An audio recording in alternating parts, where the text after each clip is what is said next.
Hello, hello, hello. Welcome to Be Bold America.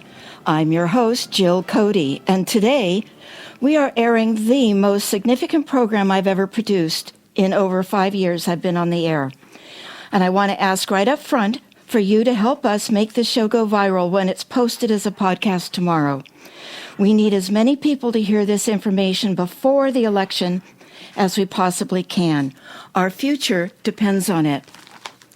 And to squeeze out a few more minutes for this topic, I received unusual approval from the station's program director to not play the regular promos and the Hightower commentary. So now on with the show. Today our program is The Most Dangerous Document Ever Written, Project 2025, The Dismantling of Our Freedoms. Timothy Snyder, professor of history at Yale University, recently stated, "Unless Trump loses, America ends." Why would such a preeminent expert on tyranny say this? It's because Project 2025 is an administration in waiting.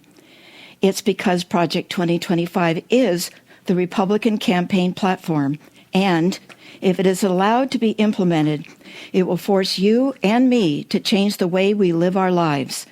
It is a dastardly plan to redesign America, but only for the right-wing few, not for the majority of we the people. Call it what you want, the Republican Party is nakedly zealous about turning America from a democratic republic into a dictatorship. And the right-wing billionaires and their corporations are doing everything they can to make it happen.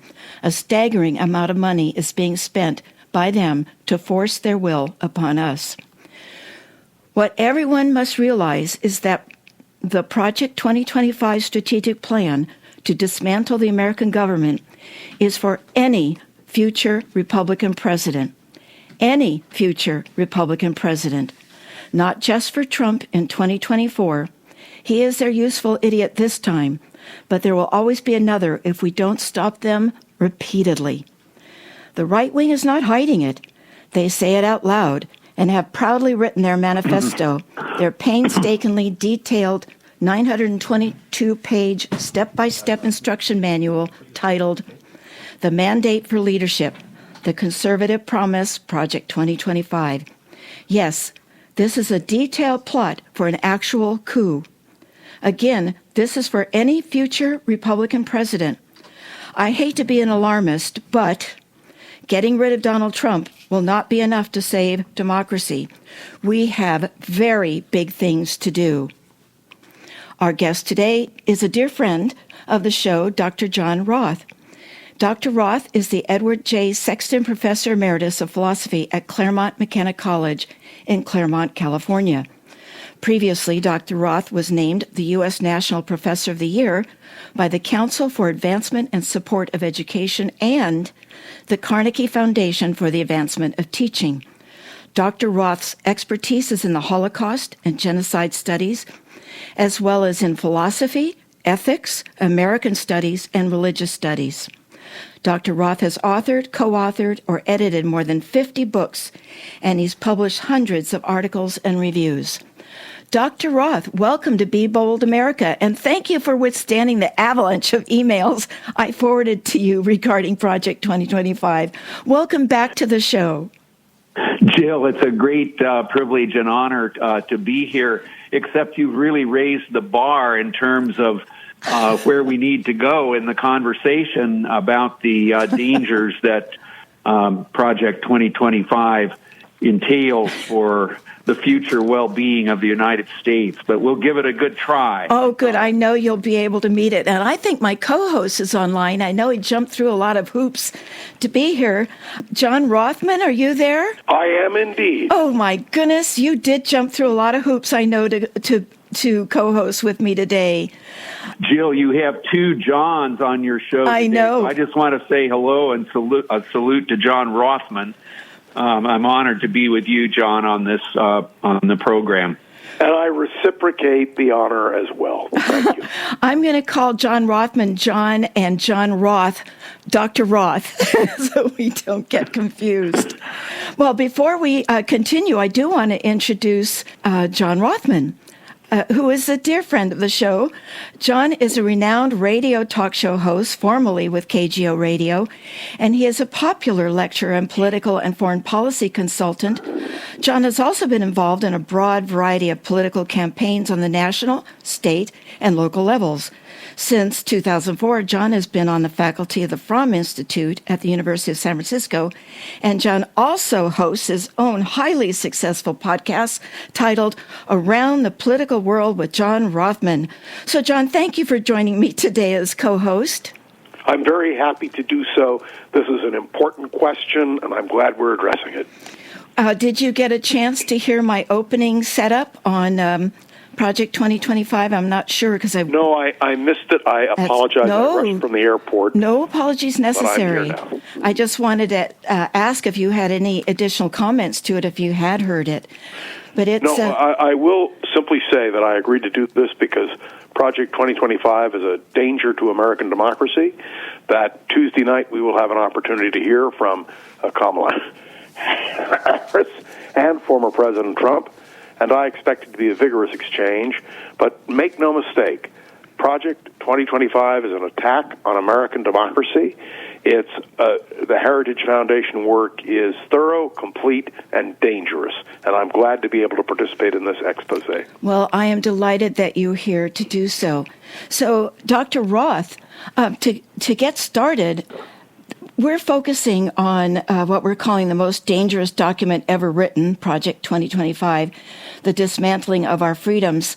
So what are the overall impressions about Project 2025 did you find when you were reading it? How it was organized, what its tone was? Were there any reoccurring threads? Yes, sure. We're calling on the program here that this document is the most dangerous document ever written, and I suppose there could be arguments about whether that's an accurate statement. But what I would say is that if it isn't the most dangerous document, it's way too close for comfort. Oh, yes. Because Project 2025 does, I believe, dismantle lots of freedoms. I've spent a lot of time reading the document. I can't say I've read every single word in the 900-plus pages, but I've read enough that I've formed some general impressions that I think can make a good place for us to start here. Good. So I have three basic points on this that I'll elaborate as compactly as I can. First, I would call this document a grievance document. It's very much like so much that we get from Donald Trump and his politics, that things are in terrible shape. The country is in bad shape. And in particular, Project 2025 underscores that the American family is in crisis. And so all of these things, of course, have to be fixed according to Project 2025, but the fixes dismantle freedoms, especially, I would say, for women. And I think we'll get back to that as we go. So that's the first point. Second, the 900 pages have what I would call a departmental chapter structure. That is, they look at government agencies, various kinds of offices that the federal government holds, and that's where the axe falls. The Project 2025 is a document that is based on grievance, and the solution for the grievances is to take the axe to a lot of federal departments. So, for example, the Center for Disease Control gets a lot of flack and is called out. The Center for Disease Control, this is going back to COVID days, should never be involved in anything more than just sharing facts. It should have no kind of influence on how we behave and act and treat one another. And then, of course, whipping boy for Project 25 is the Department of Education, which should be dismantled and done away with. So it has an organization in the 900 pages that single out various departments of government, calling out what should be changed and in many cases cut away, and then emphasizing underneath that things that those departments, to the extent that they continue to exist, what they should do to correct the crisis that the country and especially the American family are in. John, may I just add that it basically is a diagram for an administrative presidency. This is not a new proposal. In 1975, my old friend Dick Nathan wrote a book called The Plot That Failed. It is very much the diagram for this. It was to be implemented in the Nixon administration in the second term. Only Watergate and the destruction of the Nixon presidency prevented that from happening. But what we're talking about here is a consolidation of power in the presidency, in the executive branch, that would be devastating for American democracy. So I just wanted to point that out. It is a rehash of the administrative presidency that was proposed in the Nixon administration. So it's new, and the document is terrifying, and it has profound implications for women reproductive rights. It has profound implications for Social Security, for Medicare. It is an across-the-board disaster. One other quick point before I end my opening, and that is that Donald Trump is smart enough to say this is not his proposal. He said he's never heard of the proposal. He doesn't know the people who wrote the proposal. Let me assure you that is pure poppycock. Of course, Donald Trump knows the people involved in this. They are key people in his advisory committees. And so any attempt by Donald Trump to disavow Project 2025 would be a mistake. And please note that the latest commercials being introduced by the Democratic National Committee and the Harris campaign emphasize this project and rip it stem to stern. You are listening to Be Bold America on KSQD 90.7, 89.5, and 89.7 FM. Many voices, one station serving the California Central Coast. Listen globally online from the KSQD.org website. Now, Dr. Roth, you also talk about it being written by conservative MAGA experts. Tell us more about that. Yes, well, I want to echo what John Rothman just said. That is, this document contains relatively little that is new.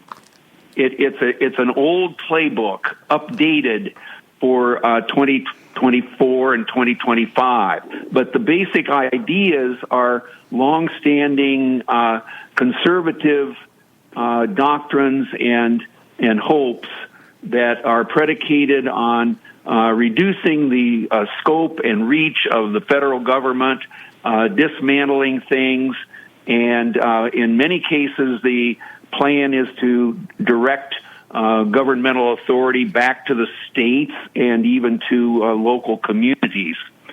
And I agree that Donald Trump knows about this document, but I will add this: I doubt that he has read very much of it. Has he read anything, John? I'm not sure he would stay with the reading of it as long as I have, or as long as you have, Jill, or you, John Rothman. But here's my take on this. I think there are a lot of what I call MAGA experts here who want to get things done. And they see Donald Trump as the means to that end. That is, Trump is like the head of a spear, but a lot of other people are carrying the spear. And they think that a Trump presidency will enable them to put into play the actions and goals that Project 2025 involves. So, for example, there's a lot of emphasis in the document on the importance of using executive action or taking steps that don't require legislation. And one line in the early going of the document kind of lays it out very nicely. It says that they should have plans that should be ready to implement as soon as Donald Trump says, "So help me God," at the end of the oath of office on Inauguration Day. So this is a playbook ready to go. It just needs to be followed, and it requires a president who has the authority and power. And Jill, this is something you've emphasized, buttressed by the Supreme Court decision that confers immunity on official actions that the president takes. It just takes that to put much of this into play. John. Yes. You wanted to say something there? No, I agree completely, and I want people to be aware. The Heritage Foundation is a conservative think tank. Ronald Reagan encouraged its development. It is far beyond Ronald Reagan today. I'm not convinced that Reagan Republicans are enamored of this proposal. But I do believe that what John just pointed out, this is an administrative presidency. This is exactly the plot that failed in 1975, and it must be the plot that fails in 2025. The danger to American democracy, to voting rights, to women's rights, to programs which they call entitlements in a negative sense, but to which we are entitled because we've contributed to them, like Social Security and Medicare. The abolition of the Department of Education, by the way, is not a new proposal. Ronald Reagan pursued that as part of a Heritage Foundation agenda. So when John says this is not new, he's right. But what John also said that is 100% correct is the Heritage Foundation is planning to present this and use this from day one of the Trump presidency. And if you think that the Democrats are going to let this sleep, you're wrong. I am convinced that Kamala Harris will thunder forth on this, and that those of you who listen to the commercials in this campaign, and the commercials are important, will understand why the Harris campaign and the Democratic National Committee are emphasizing the danger of Project 2025. Now, John, before I turn it back to Dr. Roth, I wanted to ask you, and you were touching on it there, that the subtitle is A Conservative Promise. John, does this document really reflect conservative principles? No. No. It never has. And are they redefining the word conservative then? Well, because that's what Donald Trump does. But I want to be clear. Richard Nixon, in his plot that failed, wanted power consolidated in the Oval Office, in the executive branch, the diminution of cabinet positions, and the increase of presidential authority. The difference is that Donald Trump and his people not only want to consolidate, they want to castrate other abilities to prevent the implementation. And John was spot on when he said that this is a plan really to subvert American democracy. And I think it's hard for people to grasp. And so that's the reason why I wanted to bring up Dick Nathan's book, The Plot That Failed. This is a retread. The difference is that Richard Nixon had a respect for the Constitution, believe it or not. He did. That's why he resigned. Donald Trump has no respect for the Constitution or separation of powers. And when you read this report, and I have read all 900 pages, I can tell you that is the danger to American democracy. Wow. Well, Dr. Roth, I know that this, as John just was mentioning, again, it's over 900 pages. I know you focused on a few topics. You concentrated on education, religion, and health. So before we take a closer look at each of those topics, why did you want to explore that group of three? Well, these are personal interests of mine, but more than that, I think that the character of a country is, or a nation is revealed partly by how it values and how well it practices educating its people, and also by what its priorities are where the health and well-being of its people are concerned. So that's one part of it. Then my other part is that I think that this document is basically a Christian nationalist document or agenda. It's there in disguise, I think, but I wanted to test that hypothesis by kind of reading the document with that that possibility in mind, and I can speak in more detail about that shortly. But those were reasons personally that I had for why I wanted to focus my reading of it on education, health, and religion. Well, let's start with education. Let's go there next. What are your takeaways from Project 2025 and its approach to education? Yes, it goes back to the point that John Rothman was making about executive power and how it can be used to dismantle things. And it goes back also to my sense that we have a grievance document here. So the grievances include the idea in Project 25, which is just emphasized over and over again, that public schools are hotbeds of gender ideology and woke progressivism. It's interesting to see how many times those terms appear. And public schooling is bereft, according to this document, of adequate parental oversight. So all of that has to be changed.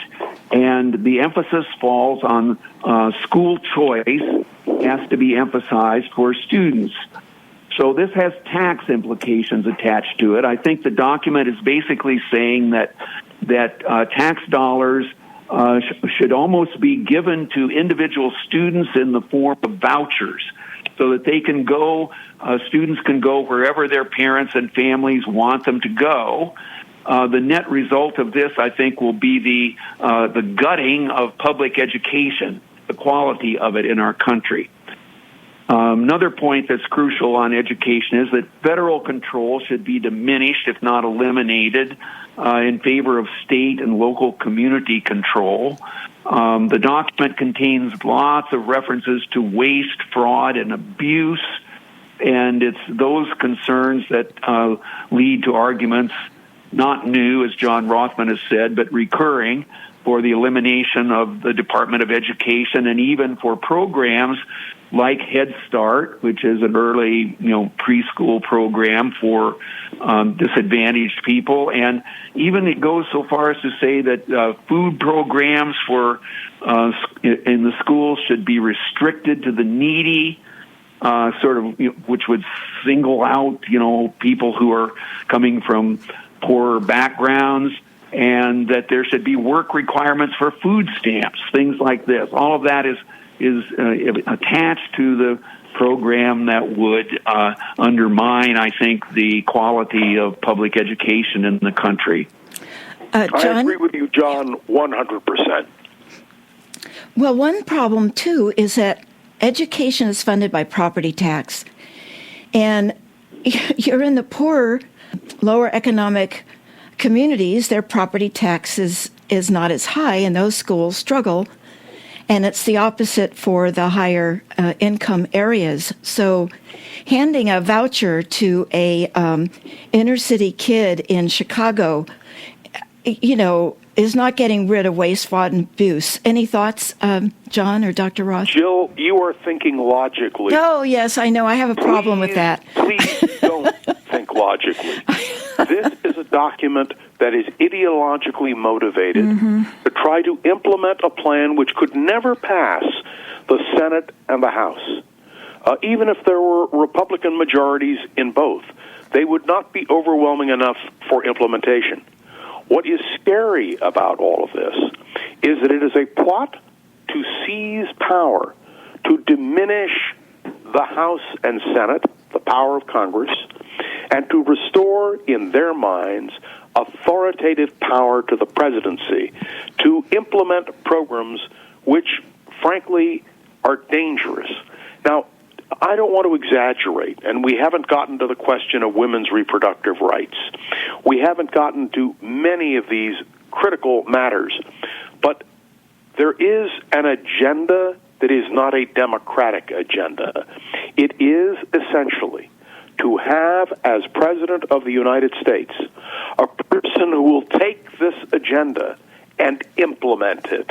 Let me remind you that it was the Heritage Foundation, as part of the whole move to reform the Supreme Court, and that the three justices who Donald Trump put on the court, with confirmation, of course, are complete subscribers to this theory.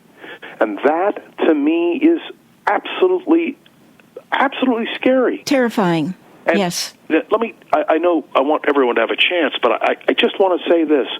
That is why the Democratic Party and the Harris campaign are at this moment producing commercials that are appearing nationally emphasizing Project 2025. And that is why Donald Trump and the Republicans are separating themselves. They're not repudiating what is being said. They are simply saying, well, that's not part of our campaign. They're going underground for a while. Yeah, and so that's that. I mean, I don't want to be an alarmist.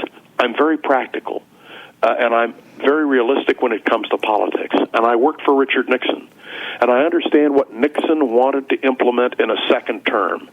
And I am telling you that consolidation of power in the executive branch, in the American presidency, under Donald Trump, well, it would be a repudiation of everything I believe as a true Democrat. Well, John, I just want to follow up on what you were talking about for a minute here, and that is this what the Republicans talk about as a unitarian presidency, and that a lot of the work would be implemented by presidential executive order? Some Republicans. I want to point something out. Good. That Dick Cheney, the former vice president of the United States, and I've known Dick Cheney for years, and I'm going to tell you something, talk about a conservative Republican, right. A true conservative, along with his daughter, Liz Cheney, who I would never vote for, but who deserved the Profile and Courage Award presented to her by the John F. Kennedy Library. They understand, and you will note that in both Dick Cheney's comments and Liz Cheney's comments, they are talking about Trump as being a threat to democracy. Let me remind everyone, whatever you think of Dick Cheney, as some portray him as a Darth Vader, let me remind you that he was chief of staff to Gerald Ford, running the Ford White House, that he served terms in Congress and became the number 3 Republican in the House of Representatives. Had he not become Secretary of Defense, he would have been Speaker of the House of Representatives. That although many may disagree with his foreign policy issues and, frankly, some of his substantive domestic issues, Dick Cheney wrote a book called Kings of the Hill that I commend to everyone. He wrote it with his wife. And it's the story of the House of Representatives. And it is, and the Speaker of the House, it is a paean of praise to American democracy. And so when Dick Cheney and Liz Cheney take this stand, joined, I would point out, by Adam Kinzinger, with whom I disagree on virtually everything, but these are principled Republicans who are standing for democracy. And I know foreign policy is not necessarily a subject that we can really engage in, although the Heritage Foundation has an agenda, as John can refer to. It is very important to note that all the key foreign policy proponents that were appointed by Donald Trump, all of them, have repudiated Donald Trump as a candidate for president. And even his former Vice President, Mike Pence, who will not endorse Kamala Harris, has said he will not vote for Donald Trump. And the reason is because of the threat of an individual. What John is highlighting is a document embraced by the Trump campaign, although they try to separate themselves. It's embraced by it. The danger is not words on a piece of paper. The danger is a person in the Oval Office who would implement that. And that, my friends, is the bottom line. You were listening to Be Bold America on KSQD 90.7, 89.5, and 89.7 FM. Many voices, one station serving the California Central Coast. Listen globally online from the KSQD.org website. Our topic today is the most dangerous document ever written, Project 2025, the Dismantling of Our Freedoms. And John Rothman, former KGO radio host and current podcast host of Around the World with John Rothman, and I are speaking with Dr. John Roth, who is the Edward J. Sexton Professor Emeritus of Philosophy at Claremont McKenna College in Claremont, California. Now, Dr. Roth, John just brought up a woman's right to choose and abortion, and I know one of your focus areas was health. I thought we'd go to the health. What did you draw out of Project 2025 about health before we go to your other focus of religion?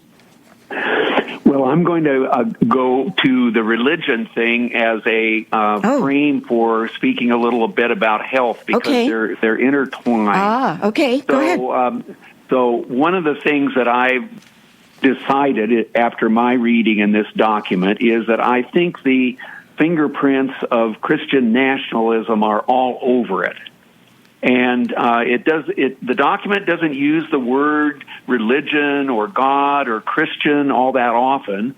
Other terms turn up again and again. The term abortion, I discovered, is in the document almost 200 times. Religion and God and Christian aren't terms that have that kind of attention, but their impact is present in the document between the lines and sometimes overtly. I'll give you, three examples of this. First of all, and this goes to the women's reproductive rights kinds of things. Project 2025 asserts that human life begins at conception. It has the view that fertilized eggs are human beings. And it's important to point out that that's not a scientific judgment. That's not a universally agreed upon, even in religion's understanding. But it is very much a key element in the Christian nationalist perspective. So that's point one. Then a second point is that there's lots of emphasis in the document on First Amendment free exercise of Christian religious beliefs. So these are things that would, say, allow, and this could be done by, a kind of fiat, I suppose. It doesn't require legislation to do this. This would enable, for example, my local pharmacist to deny filling a certain kind of prescription or providing certain sorts of drugs if that violated that person's religious beliefs.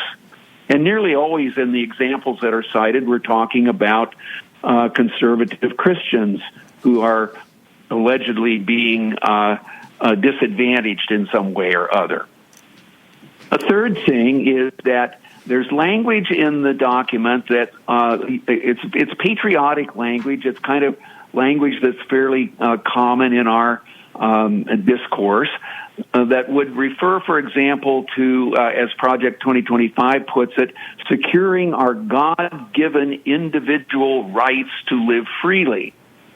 Now, a lot of Americans might, use words like that, but it turns out that when you ask about the meaning of a phrase like that in the context of Project 2025, that securing our God-given individual rights to live freely just has a convenient connection to all the policies that are at the heart of Christian nationalism and that are embedded in Project 2025. So I think this document, and this fits with something that John Rothman stressed a few minutes ago, that there are things in this document that would never pass muster if they depended on legislation, because there wouldn't be enough votes in the Congress to make it the law that human life begins at conception.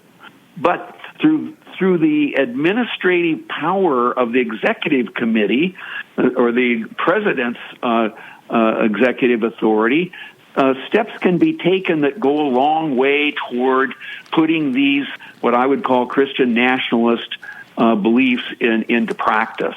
And the implications for women's health are immense, because if your starting point is that human life begins at conception, then you can be pretty sure, as the document testifies, that anything that would move in the direction of legitimating abortion rights, that's going to go out the window. And one of the statements that comes up again and again and I'll end with this so we can, dig into it deeper. But the document states quite plainly that abortion rights can never be regarded as health care. Well, I want to emphasize something I said in the opening, which is this document is not going to go on the shelf if Kamala Harris is elected president. It is for any future Republican president. John, thoughts? It depends.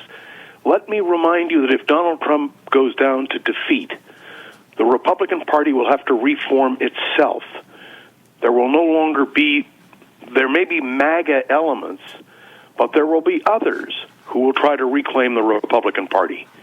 And I would suggest that this now is the party that has lost its head. It's lost its reason. And I think that the principles articulated by Liz Cheney and Adam Kinzinger may not be popular now, but if Donald Trump goes down to defeat and his principles go down to defeat and the candidates selected for the House and the Senate go down to defeat, the Republican Party will have to rethink, as it did, I would remind you, after the Barry Goldwater campaign of '64. I don't give up hope, but I want to emphasize the idea that John so eloquently expressed, and that is, this is an attack, and the Heritage Foundation, which was once upon a time a genuine conservative think tank, has veered so far to the right.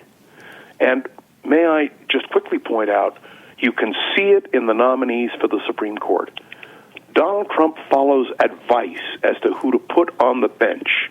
We're not just talking the Supreme Court.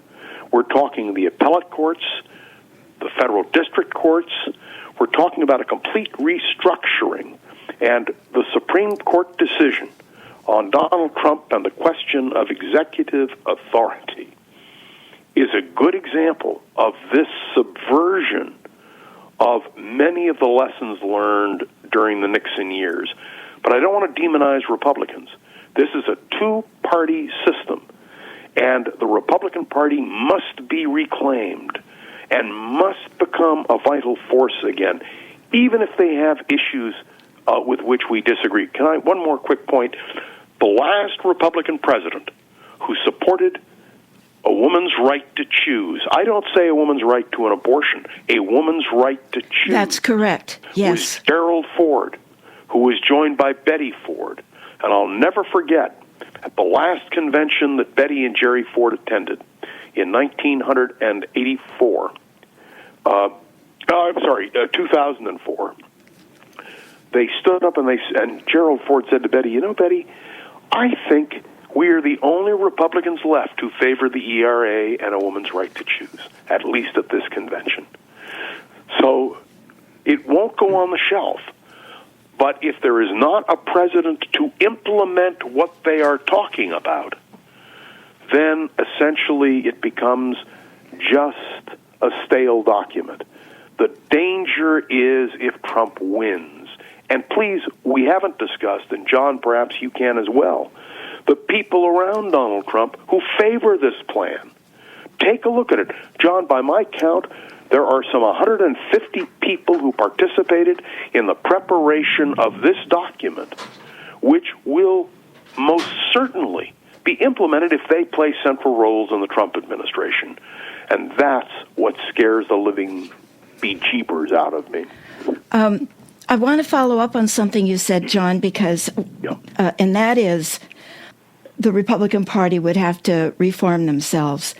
My fear is that the billionaires and the corporations they own will swoop in to do that with the money they have and their support of this document, that they would do that. And I also want to concur with your phrasing of the right to choose. The right to choose is a freedom issue for women, the freedom to choose. What are your thoughts about billionaires and the corporations swooping down? Elon Musk. Yes, that's my, Trump. yeah. Handing, in theory, Elon Musk the chance to restructure our American financial system. Now, Elon Musk is a genius, but may I remind everybody, Henry Ford was a genius. And Henry Ford promulgated the international Jew, the world's foremost problem. Yes. There were areas where Henry Ford was brilliant. There are areas where he failed miserably. Elon Musk has proven repeatedly to be a genius, but a danger to the American democratic system. And so these are red flags, which I hope the Democrats are going to take full advantage of. And this is not a partisan statement on my part. I'm not saying it as someone who is promoting the Democratic Party. I am promoting the American democratic system. And I believe the Cheneys are right, and Adam Kinzinger is right, in depicting Donald Trump and his agenda as antithetical to American democracy. Now, Dr. Roth, do you have more thoughts on religion with this document that you wanted to cover? Well, I think there's a package here of things that are part of what I regard as a kind of Christian nationalist agenda. It includes everything from a view of the family that is very conventional, that, it involves, women caring for children, basically being in the home, and certainly not having the right to choose in the way that we've been discussing it. And the LGBTQ and trans community, they're not a family of... Yeah, they're not welcome in the family either, at least as far as the schools are concerned. The document often refers to gender ideology as something that should be stripped away, and the language that the document uses is full of grievance and hostility, as I've been emphasizing. It talks about the noxious tenets of gender ideology that should be excised from public schools in the country. It refers to how these ideas poison our children without spending a minute to think about the rights that we have as individuals. There's one place in the document where it says that the identification that you get on your birth certificate with regard to being male or female is a kind of eternal, permanent marker of your identity and even moral status. So all of these things are part of the Christian nationalist agenda, and I think they do not bode well for women, and they do not bode well for the rights of our children when we think about the full range of experience and identity that clearly now involves in our population. John, can you address the question of Social Security and Medicare, which they directly attack in the body of their document? Well, I haven't tracked those points explicitly, except that it's quite clear, I think, that these kinds of bedrock foundational programs that so many of us have relied on for such a long time and that are such a fundamental part of the social fabric of our country are a suspect. They certainly fall under the mantra of waste and fraud that keeps recurring in the document. As they would define it. Yes. Yes, as they would define it. Wherever there's something that isn't liked or where there should be radical reform, the mantra is brought out that these programs are wasteful. They often encourage fraud and malfeasance of one kind or another. Laziness. And the existing administration, of course, is party to all of this and therefore should be replaced. You are listening to Be Bold America on KSQD 90.7, 89.5, and 89.7 FM, Many Voices, One Station. I'm your host, Jill Cody. And John Rothman, host of Around the Political World with John Rothman, has graciously joined me as co-host, and we both are speaking with Dr. John Roth, who is the Edward J. Sexton Professor Emeritus of Philosophy at Claremont McKenna College in Claremont, California. Now, I do want to jump to a topic, and that's the climate crisis. It's near and dear to my heart. We talk about the issues of the climate emergency many times through the year. I came from Los Angeles only about 3 hours ago. When I landed on Friday, it was 114 degrees. Oh, God. Today, it is 106 degrees, and there is a fire that is now consuming and is not, as of the beginning of this broadcast, contained. And I want to thank you, Jill, for raising this issue, because that is also part of Project 2025. Yes, and Phoenix, Arizona has now had over 104 days of over 100-degree temperature, at least half of them over 110 degrees. Now, just think about that, living in that. And that heat kills more people than many other climate crisis issues, hurricanes and floods.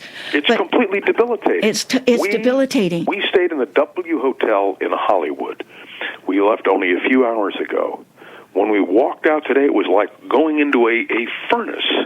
It was horrific. And the one thing I noticed driving to the Hollywood Burbank Airport, nobody is on the streets. Nobody is walking on the streets because it is too hot to walk. Mm-hmm. And one woman who was at the hotel who had her dog with her, and I said, "Why are you doing that?" She said, "This is the only place my dog can go where the ground, because of air conditioning, makes it possible for the dog not to have burnt paws." Right. Well, it's my understanding that Project 2025 says that all federal documents, the references to the climate crisis, climate change, would be eradicated. Very much what Florida has done. The staff people in the state can't make any reference and use the term climate change. Under the direction of Ron DeSantis, who is the governor of Florida. So they're going to do this at a federal level, and that it's also giving the fossil fuel corporations everything that they want. Drill, baby, drill, as they've said, everything they want. And to me, that I've always fought and wanted to talk about democracy first and then the climate crisis, because I believe it is a democratic republic that is going to save us and do what's right in funding the projects we need to do and to make the decisions and policies we must to save our future and our children's future. May I say, Jill, go ahead. The two are inextricably intertwined. Yes. You cannot separate the climate crisis from the attitude of an administration. And when you use the term just now, drill, baby, drill, that is the term Donald Trump is using today in Pennsylvania in order to capture that state and its key electoral votes. And it's the same with Jill, Go ahead. Yes, Dr. Roth. Yeah, I was just going to say the climate change plank in Project 2025 is connected with issues about health and education, as we know. The document speaks explicitly about what they regard as a war on fossil fuel. And the language about climate change and working to rely more heavily on solar and wind production and other forms of energy would be regarded as part of woke progressivism in the document.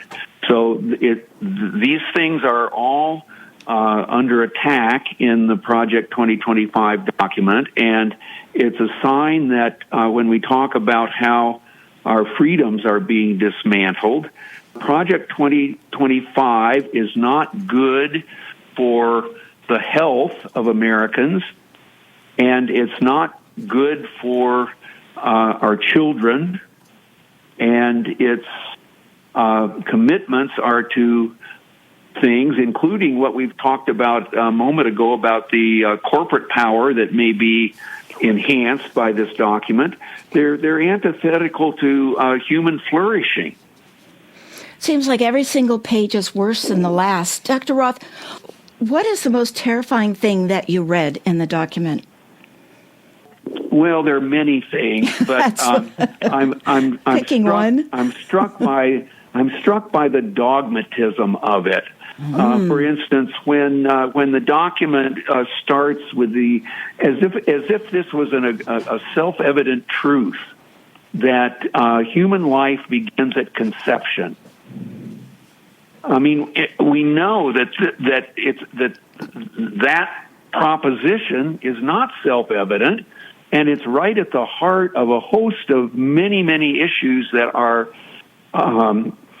in need of discussion, and that can only be dealt with, and this goes back to John Rothman's point, these are issues that in a country like ours, democracy has to be at play when we are thinking about the policies that surround things like the right to choose or the right to life, things like this. There's nothing about these deeply philosophical ideas that is so self-evident that you can proclaim as if it were a certain fact that life begins at conception. Not even all Christians believe that, for goodness sakes, but this is proclaimed in this document as if this was the gospel truth. And the question of stem cell research. I mean, yes. it is.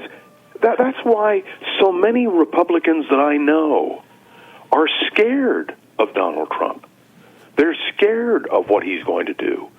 And I hope that the Democrats in this campaign and that legitimate Republicans who represent the best values of the Republican Party will stand up and just say no. Well, Dr. Roth and John, in these last few minutes, I'd like to ask what ideas either of you might have for us to keep doing, stop doing, start doing. Thoughts, Dr. Roth, about what we can do? Yeah, I love your three questions, Jill. I often use it.